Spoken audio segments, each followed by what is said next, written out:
It comes down to knowing why, knowing exactly why you're doing what you're doing. So what I have found over the years is most of us in business are doing a lot of things, especially in the marketing space, because we were told to do the thing and we have no idea why we're doing it. Are you feeling overwhelmed, stuck, or uncertain about how to grow your business without sacrificing what really matters most? Welcome to The Business You Really Want, the show for women ready to build a sustainable, fully aligned business. Aligned with what, you ask? You, your values, your life. Seriously, it is possible. I'm Tanya Kubo, and along with business advisor extraordinaire Gwen Bortner, we're here to show you how.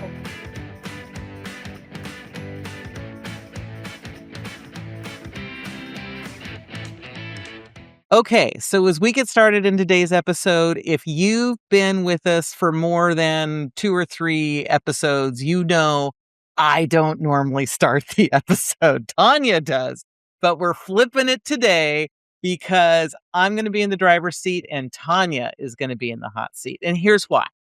I have been seeing something come up so consistently again and again, and I started to ask Tanya about it, and I said, oh, actually, this would be a really great podcast episode. And so here we are. What I'm talking about is I keep hearing everyone talking about that they're moving to Substack. I'm going to Substack. And, it's the future and it's better than this and it's better than that. And my first thought was like, I'm not exactly sure how it's completely different than what we've been doing before. And so I must be missing something. And as we briefly chatted about it, what we really got to is it's so easy to get sucked into moving to something just because we're seeing it everywhere. And I have been around the block enough times to know that and to have seen it in multiple forms.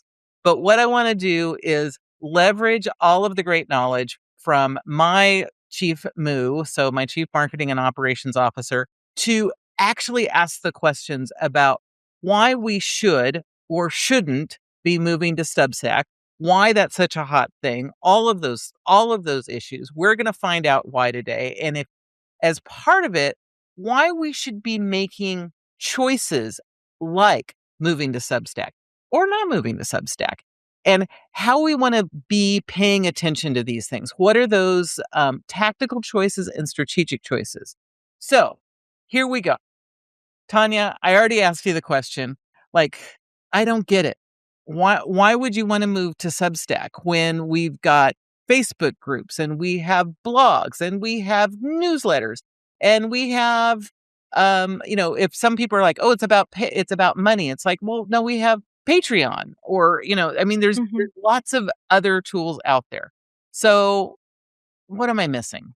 Get me started on this. Yeah. Okay. Gosh, there's so many directions that we could take this. And what I appreciate is when we had our brief conversation, you didn't let me say very much because, you wanted this to be off the cuff. And so I think before we start to why Substack, and what you're missing, I think what we need to take a step back and address the fact that you are different than a lot of other business owners when it That's comes. an understatement. But, especially when it comes to tech, because you have a tech background. I don't know that people realize that. I don't know that our listeners realize that, right? But you had one of the first comp sci degrees, to come out of a higher, an institution of higher education because, you were in college in the 80s and, computers still filled a room. The idea of a personal computer was fairly newfangled. So you have a high level of comfort with technology, but you also have a healthy level of suspicion when it comes to new technology because there isn't much you haven't seen before. Okay. True. When you were 19 in your college dorm room, you probably weren't thinking we would carry computers in our pockets, right? Oh, I have statements that I remember making that are just so unbelievable for people. My favorite is no one could ever possibly fill up 40 meg. I'm saying meg. Yeah. Hard drive. right? Like no one could ever fill that up. I absolutely positively remember saying that. I know I said that out loud to somebody. So Meanwhile, we have 2 terabytes that we frequently fill up now that we're podcasting, right? And we have to yeah, back up. But yeah. the reason I think it's important is because listeners who are like, wait, I just went all in on Substack, or I just paid somebody like $5K to get me on the Substack, or whatever that is. I don't want them to feel like we think they're dumb, because we don't. You look at things differently. You're always looking at like, what's the business case for this? And I think the average business owner says, there's a guru on a stage, or there's somebody I know who's making 6, 7 figures, and they're saying that anybody who doesn't move to Substack right now is missing the boat. They must know something I don't know, and they're jumping over, right? And you can't blame anybody for doing that, because nobody has the time to research every trend. And if you trust somebody, right, implicitly, and they say you should do a thing, it's just easier to do what they say rather than research why they do it. So I think that's the first thing. Second thing, though, is, Substack. What are we missing? Let's talk about why people are all hot on Substack right now. Okay, so it's not just Substack, right? Substack has competitors. So if you're like, well, I haven't heard anybody talk about Substack, replace Substack with Beehiiv, replace Substack with Ghost, right? They all pretty much do the same thing. Substack got its start with journalists, and you know how much I love my journalist peeps, right? I was one for a decade, so I get it, right? Journalists were like, all right, there's layoffs happening at the Washington Post and the Wall Street Journal and the New York Times, or there's pressure and we can no longer publish the things that we want to publish. Not to mention, we're not getting paid much. How about if I take all my investigative reporting chops, take it over to another platform, and let people who care about this kind of coverage pay to read it? Would it happen? Maybe, maybe not. Who knows? Substack is great because there's no cost to entry, right? There's no barrier to entry. Anybody can start Substack for free. The only time you pay Substack is if people pay you for what you're creating. They take about 10%, give or take. So that's where it got its start. And yeah, it is a great place to get paid to create. And if that's your model, it might make a lot of sense. So, okay, this is a tactical question. Yes. Okay. Is that feels a lot to me like blogging or having a newsletter. Mhm. Right? And so part of my question is, why would you stop doing one to do the other? Or why would you do both if it's potentially hitting the same market? Like this is where it's hit me. Is I have a lot of places where I have subscribed to someone's newsletter for a long period of time because I really like their content and what's going on. And it comes out once a week and it's not too much, and all of the things. And now I'm getting a newsletter from them that says, hey, I'm not going to be doing this anymore. I'm over on Substack. Right. And so I'm trying to get a feel for, is this actually a tactical move for them? And if so, why? Or is it a strategic move? And if so, why? Because I'll say, as an end user, as a receiver of their content, I'm not sure about the difference, right? And therefore, I wouldn't know how to apply it to our own. Like, if we were doing a whole lot of content, if that was like a really big thing, I'm just gonna say printed. It's obviously not printed, but in a written way, then I would be asking this question to you, really, as my CMO. It's like, well, should we be doing this instead? We don't do that much written content, so I'm not as worried, from that standpoint. But I also know someone who's like stopping their podcast because they want to be on Substack. So I'm losing track of where's the tactical tool versus where's the strategy and how we would choose that. Yeah. So this is tough. So you ask big questions, which lead to big answers, which are like 10 minutes and like unwieldy. So we're going Sorry. to break it down. No, it's good. It's good, right? But I also don't want to bore the listener. I'm all the reader. You can tell I'm a writer. I don't want to bore the listener to tears with the Tanya monologues. So let's start with, first of all, I'm going to ask one question, and then you're going to probably end up repeating your question a few times. But because I think the first thing is when anybody comes to me, right, potential clients, current clients, I have answered this question 5 times in the last month. Hey, Tanya, should I be moving to Substack? Right? With current clients. So I have a friend, Lacey Boggs. She's a copywriter. She's amazing. She had this post on Facebook a couple weeks ago, and I was just like, oh my gosh, isn't that true? Her post was, every time a client comes to me and says they want to start a podcast, I cringe. And it's not because I hate podcasts. It's because I know when they say they want to launch a podcast, it's because they feel like whatever they're doing isn't working and they just want to go do something new. It's not because they actually have a strategy behind the decision.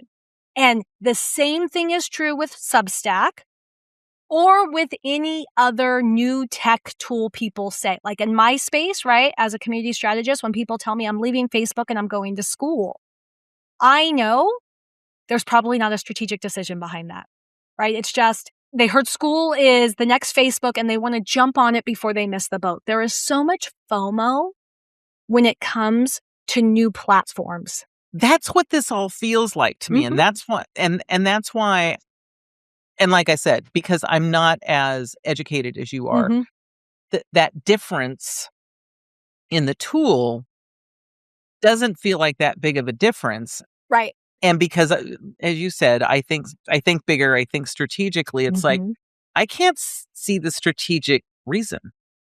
Yeah. And you know me, I always talk about how every software as a tool, right? Is it SaaS, software Right. as a service? Sorry. Software as a service, yeah. Totally lost what the acronym stood for. You know, everyone lands on the scene because they see a gap in the market and they know they can close that gap better than anybody else. And I love that. What I hate is pretty soon, because they're trying to serve everybody, right? They did one thing really well. People jumped on it who wanted that one thing. Then they start adding on all these features for mass appeal. Substack has done the same thing. When Substack landed on the scene, it was a great place for writers who wanted the option of monetizing their writing, right? So it was, a lot of my writerly friends talk about it's blogging back in 2014 when it was still cool, Gwen. And we loved it, right? It gave us a direct connection to our readers. People subscribed to it because they wanted to read. So you wanted to drop 1,000 words on them, 2,000 words, 3,000 words, or 400, you could do it. So whether you were the Seth Godin who, wants to write daily and it's like 100 to 200 words max. Super pithy, but yet deep. Right. Like how do you get that deep in 2 paragraphs? I don't know, but he is a genius when it comes to that. Or if you wanted to, do the Tanya monologue thing where I want to dig deep and go really deep into a topic, 1,500 words, 2,000 words, people could subscribe to that. They knew what they were getting. They could leave comments. They actually left comments. They still leave comments on there, Gwen. It's so exciting. Right? And you feel like you're having that direct connection. And then if you want to offer free and paid, right? You want 2 levels. Substack makes it easy on that. Substack does a lot of the marketing. Hey, you like this creator? Why not support them? And they even allow people to pay for just the stuff that they can get for free just because they want to support you, or pay for additional levels of service. Maybe that's deeper articles, or maybe you get the first 400 words for free and you pay for the rest of it, however that is. But now you can have a podcast on Substack. They now host podcasts and they distribute to Apple and to Spotify. So why pay Captivate? We use Podetize for our hosting here, or whoever else, if you can just do it through Substack. Oh, well, wait, Spotify allows me to host for free too. Riverside allows me to host my show for free too. Yeah, but you could do everything now on Substack. You can blog and have your podcast. And then when Facebook last year said, oh, those live streams that you're used to, talking to myself because this was really painful for me, those live streams that you're used to sending people to the recordings for year after year after year, we're going to expire those after 30 days. They're just going to disappear from our platform. Substack said, we gotcha. not only will we let you live stream from our platform now, we'll let that recording live as long as YouTube lets it live. So now you can live stream from Substack, you can podcast from Substack, you can write from Substack, you can have memberships on Substack, you can have your community on Substack, you can get creator networks on Substack, right? We are your all-in-one communications tool. And from an old school journalist like me, from my perspective, you can actually create your own publication system through Substack. So now I can have multiple contributors, right? Remember those blogs like, A Wife Like Me? I used to be a contributor to that one, right? And there were like 20 of us that would, send in an article once a month and they would publish all the time. And we were so A Wife Like Me was everywhere, but I only had to worry about sending in one article a month and I got that benefit. We can do that on Substack. Now, if you have been around the block more than once, you're like, hey, Tanya, doesn't that sound like Medium? Yep. So Substack is now encroaching on all of these things. And they're like, hey, if you liked Medium, come here.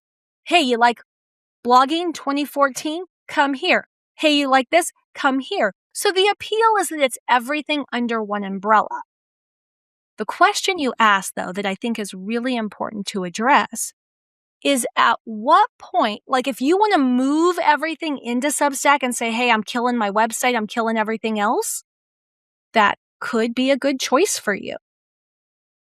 But if you're talking about adding Substack on top of everything else, okay, go ahead.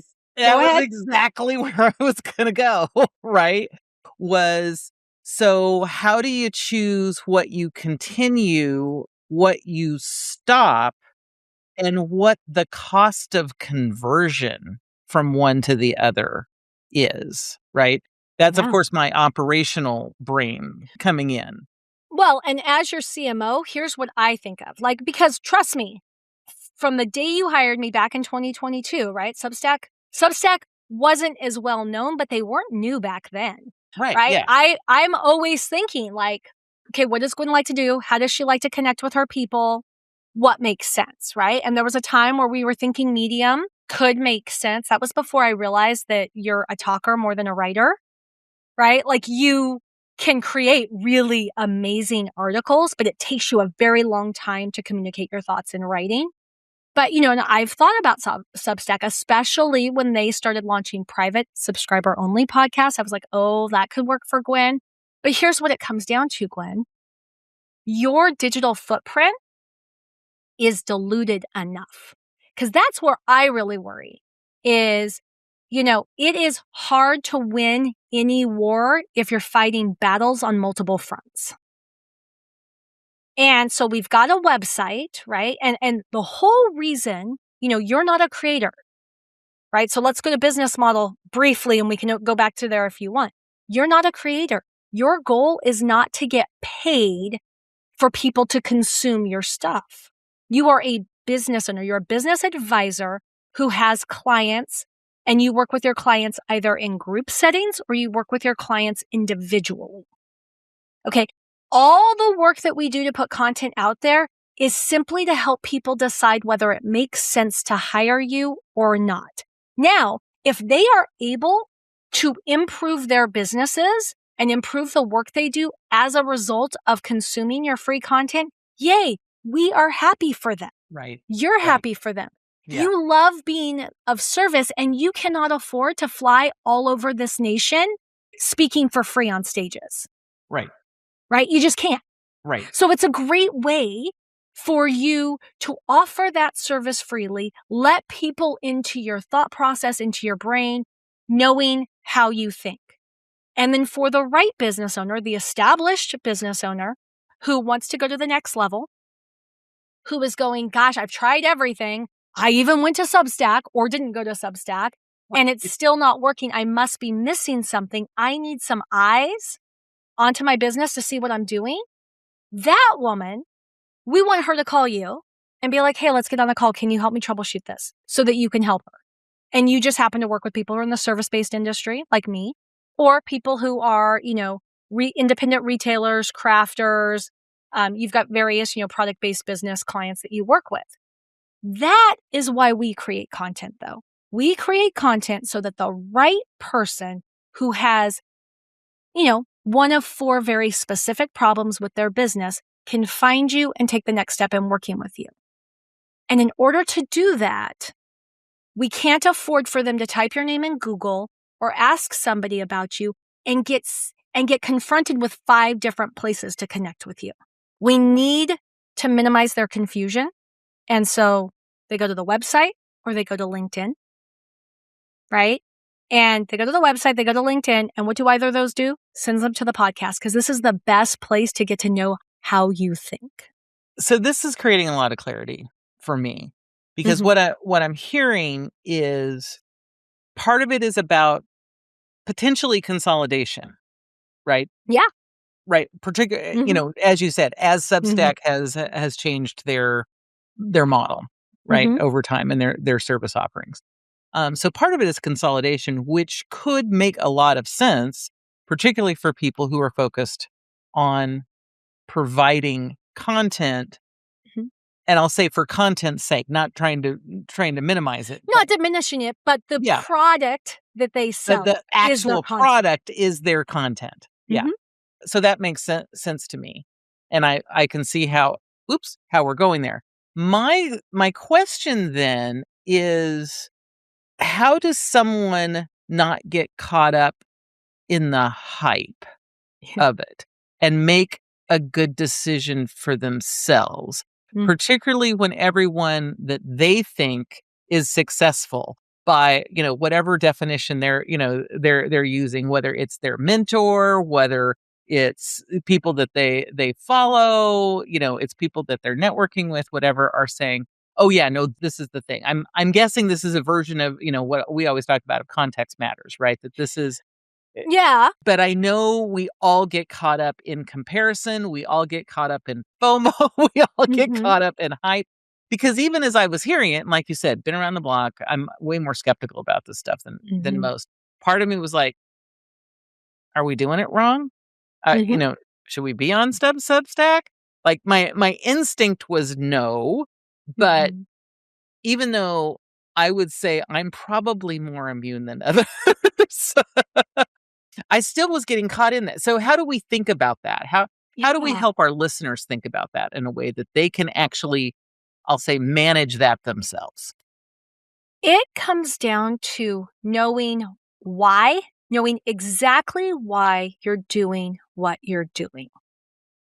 So what I have found over the years is most of us in business are doing a lot of things, especially in the marketing space, because we were told to do the thing and we have no idea why we're doing it. And so when we go someplace, and you and me have had this conversation before too, right? You go to a Genius Network event and the speaker is like, we have to do this. And you're like, why aren't we doing that, Tanya? And I'm like, well, tell me more about what they said. And like, we're doing this other thing instead. And you're like, yeah, but why? And it's like, well, because of this reason, right? Like everything that we are doing, there is a why behind the what. And I have gotten better over the years in telling you that why, so that every room you go into, you confidently can answer the question of why you're doing that, right? If Right. you go into a room, and your rooms are much more elevated than a lot of rooms. So chances are when you go into a room, nobody's asking you why you don't have a Facebook group. But if you went into a room and somebody said, why don't you have a Facebook group? You could say, well, because that's not my business model. Right. And they would look at you and they'd be like, huh, oh, okay. Right? Yeah. You have a good answer. But what happens is people say, well, why aren't you on Substack? And oftentimes people are like, what's Substack? And then they feel stupid, right? It's just like, oh, these people know about a thing that I don't know about. Insert whatever the thing is. Mm-hmm. They're talking about it with confidence. Pardon me, but in many cases, all they're doing is parroting what else they've heard. They don't actually know anything, right? But they're trying to act like they know something. Like, why aren't you on Substack? Right. Everybody's on This Substack. reminds me of the airline magazines that we used to have before COVID. Um, Yes. when I ran an IT department and Mhm. and Arliss, when, he's run an IT department, it was the thing that you hated. It was like, oh my God, they're going on a trip and they're getting on a plane, which means they're going to have an airline magazine. I'm so glad we don't have those anymore. I mean, I loved those magazines. They were actually super Mhm. interesting, but they would inevitably get Yep. this little tiny piece of, we've got to do that. And it's like, Yep. there's no strategy behind that. Exactly. And really all strategy is, at its most basic core, is understanding why you're doing what you're doing. Right? What is the business objective, right? Like, people might say, like, oh, Tanya, if you want help with your Facebook group, Tanya's the person to talk to. Maybe I am, maybe I'm not. Like, I'm always going to go like, okay, so what's the purpose of your group? Where does your group fit in with your overall business model? Like, what are we trying to do with Right. this group? Yeah. Now, if you don't have a strategy, I can help you create one. But I might also be the person who says, based on everything you're telling me, in your case specifically, Gwen, a community in the traditional sense is not going to get you there. So I think you avoid the hype by looking at your business right now, looking at everything you're doing from an output perspective, particularly your social media, your blogging, your newsletter, right? If you're speaking for free, right? Anything that you're getting money for, we can talk about whether the juice is worth the squeeze there. But anything you're doing any of your outputs you're doing for free, why are you doing it? What is it getting you? What is it that you're hoping it's going to get you? And do those things align with the business model that you have?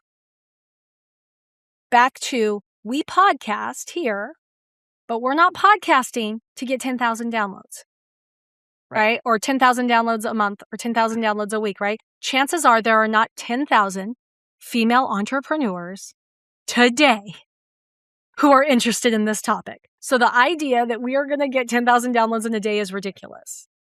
We are here because there's probably 10,000 female entrepreneurs in the US who may be at any given time interested in one of our topics. And maybe 100 of them per week will find us and be interested in something we're talking about. So what I'm hearing is this topic of Substack, right? Mm-hmm. And although we said Substack, like you said, it could be anything new, right? Yep. The list is long and it continues. We could easily have substituted any of the AI tools in for this exact same conversation, Mm-hmm. right? Because that's another, FOMO kind of thing. Oh, everyone's using AI.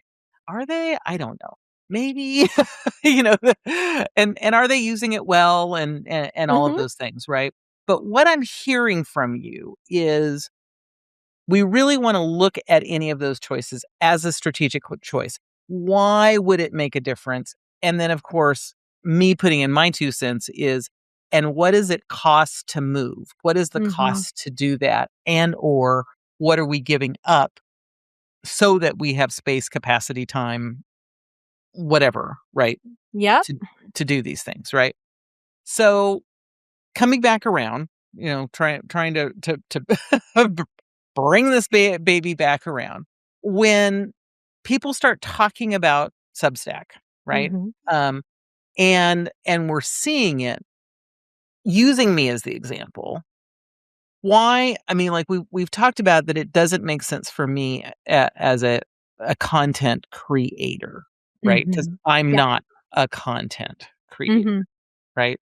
What do we need to be thinking about whenever we're talking about, any of these things beyond the why? What are the ways that we could get really close to, you always ask me, what's the one question that you should ask yourself, or what's Yeah. the one thing you need to do, right? How do you simplify this in your mind? Like, what are the 1 or 2 questions that you just say, whether it's Substack, whether it's AI, whether it's, Mm-hmm. the new blue toothbrush. I don't know. I'm making something Yeah.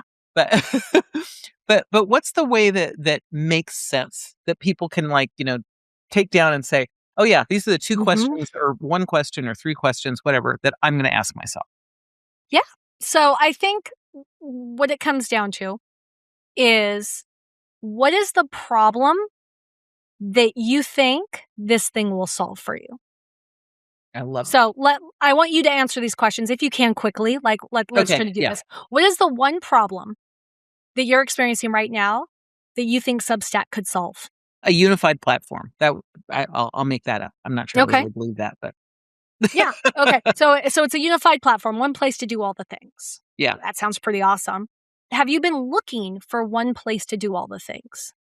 Oh, and see, this is the thing that I love. It's the question that you ask, which I think is a great application here, which is, was this a problem you already knew you had before you discovered the thing? And the answer would be no. I didn't really, that wasn't something I was looking for. No. Right? Because right Yeah. now we could substitute Substack with high level, right? Everybody's all about go high level Right. because it's an all-in-one platform.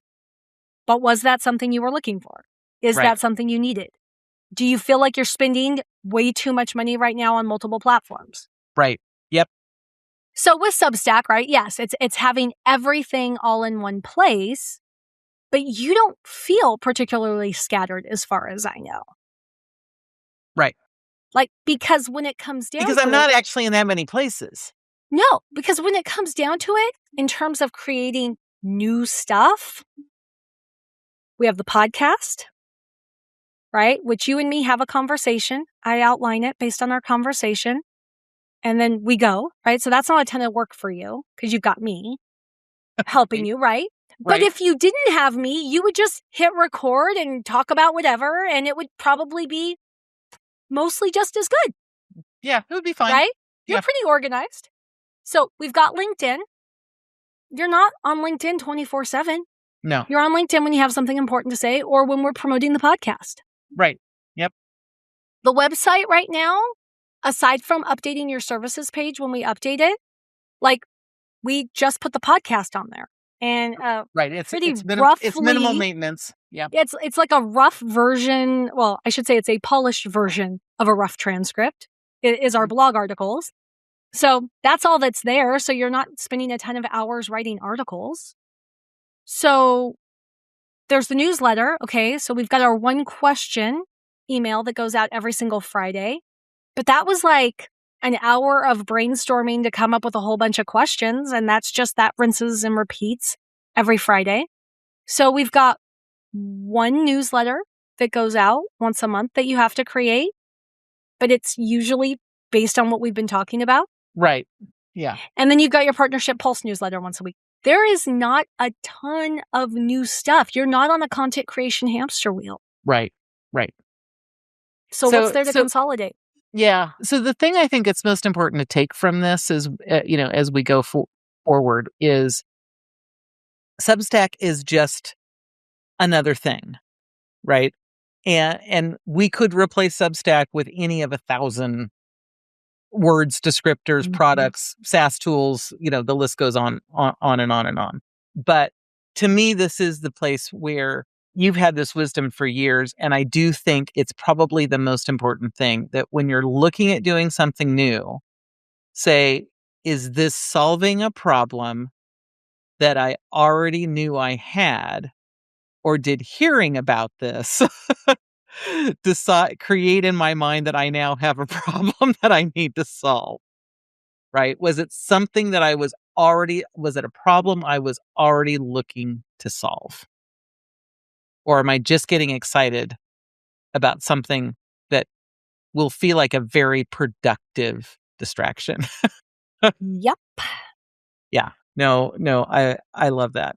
And, speaking of one question, and you mentioned it, if you're needing help thinking about what are those questions I need to be asking myself, right? We have a free resource that comes out every week. It's called One Really Good Question. It's helping you ask those questions. It does not have more things for you to do other than asking yourself a question. So it's not giving you a task list. It's not telling you the things that you need to be thinking about or giving you more FOMO things. It really is just a question. No advice, no big content. It's very short. I mean, it takes probably less than 15 seconds to read. It's really, really focused. And if you actually want to reply to the question, then I will reply back to you with my thoughts. Sometimes I'll actually ask you another question, and sometimes I'll just give some, supportive comments depending on what's going on. And if that's something that you think would be helpful for you, we would love to have you join us. And all you have to do is go to everydayeffectiveness.com/question, easy for me to say. Give us your email, and you will start seeing that email drop into your inbox on Fridays. And it was fun being in Tanya's seat, but we'll be back to the normal way next time. And we hope we see you again next week. Thanks for tuning in to The Business You Really Want with Gwen Bortner. I'm Tanya Kubo, reminding you that sustainable success is within reach. Make sure to subscribe to the show and visit thebusinessyoureallyWant.com for more resources. Until next time, keep dreaming big and acting with intention.